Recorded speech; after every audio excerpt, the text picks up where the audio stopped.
Teaching is the only profession where fill in the blank happens. The reason I decided to do this video is because I got in a Facebook disagreement with a bunch of people on a board teachers. Most of these are from board teachers on a board teachers thing where it said teaching is the only profession where such and such happens. And I commented, no, it doesn't. And I had all these people arguing with me to the point where I deleted my comments because life is too short to argue with strangers on the internet. But as a second career teacher, I've been in other workforces. And I feel like a lot of people who are arguing with me about, no, that's not true, teaching's the only profession, haven't been in other professions. So as a second career teacher who has been in other workplaces, I'm going to go through a few of the board teachers memes where it says, teaching is the only profession that does such and such, and tell you if that's true. Are there any other professions where you get reprimanded for taking time off that your contract states you're allowed to take? No, just teachers? Cool, cool, cool. I can tell you that this is not true. I worked at a place that gave 6 weeks. Now, they kind of lumped all of their leave together. So even where I work now as a teacher, there's different kinds of leaves. There's professional leave where you leave for professional development. There's sick leave. There's personal leave. They even have a separate leave for, if you have an event with your child. Anyways, this workplace just lumped everything together and gave you leave. So if you were healthy, you could take 6 weeks. This did not happen in the department where I worked, but especially people that were higher up and in other departments, they were told they were unprofessional for taking the leave that they were given, if they even asked. So I know that this happens in other workplaces. Let me know if you've seen this in other workplaces, if maybe you're a former teacher, second career teacher like me, or if you're not a teacher at all and you've worked in other workplaces. And if you disagree, tell me and tell me why respectfully. Literally every other job on the planet, excellent at work leads to raises and promotions. Teaching, excellence leads to teaching more challenging classes, more responsibilities, and $0 extra. I can tell you 100% this happens in every profession. The people that work the hardest get rewarded with more work. And actually, there's a reason what's called quiet quitting was a big storming the internet for a while, was the corporate buzzword. Because, well, there's always going to be lazy people in the workplace, because automatically your mind goes, those are just lazy people. But you listen to people's stories and Google quiet quitting and listen to some people talking about it. It's people who went above and beyond and then got laid off, went above and beyond and then did not get the promotion. The person that was friends with the boss got it anyway.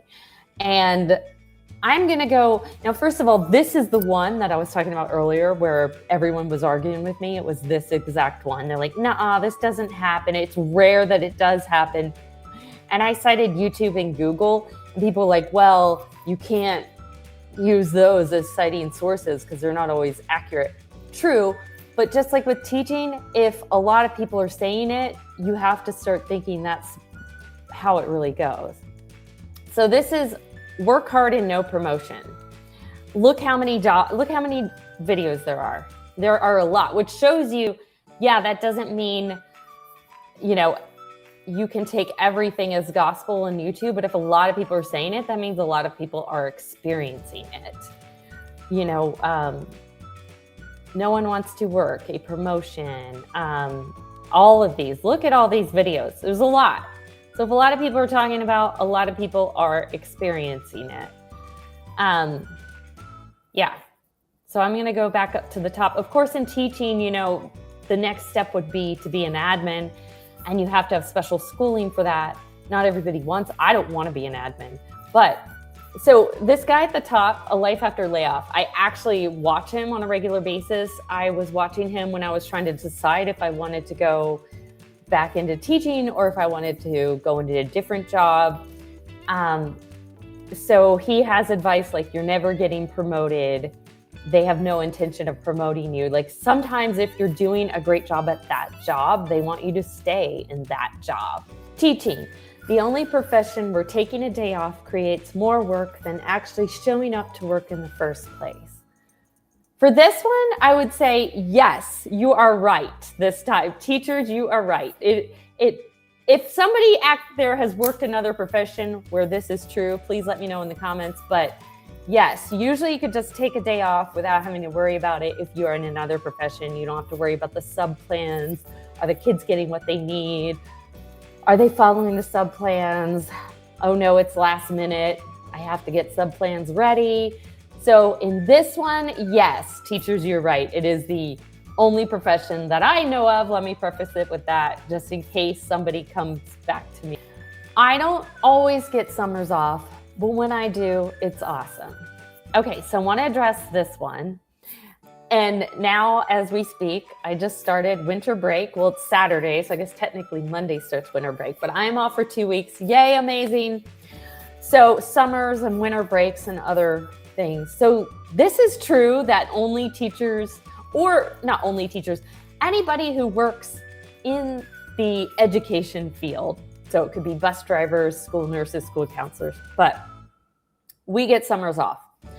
Now, a lot of people will say it in the context of your job's so easy, like, oh, you get summers off, your job is so easy. And teachers are offended, rightfully so, because we get summers off, yes, but that doesn't mean the job is easy. The rest of the 10 months we're in school, the job is pretty hard. And I actually had a pretty hard week the last 2 weeks. But here's the thing that I think teachers do that you need to see the other perspective. I look at it as it's a perk of the job. The job's not easy. So if you say it in that context, I'm offended. But if somebody doesn't say it in the context of your job is easy, they might just say, you're lucky you get summers off. I say, yeah, you're right. I am. Because I've been in other professions where you only get 2 weeks off a year, 3 weeks off a year. And that would include around Christmas. Maybe you take a week, maybe 1 week in the summer, maybe 1 week at spring break. That is an advantage of the profession. There are advantages and disadvantages to all professions.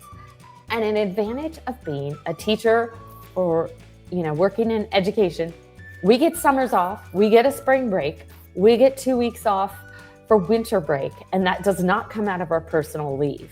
So that's amazing. And in my district, we started getting off more Muslim and Jewish holidays and other religions too. So I'll get a random Tuesday off.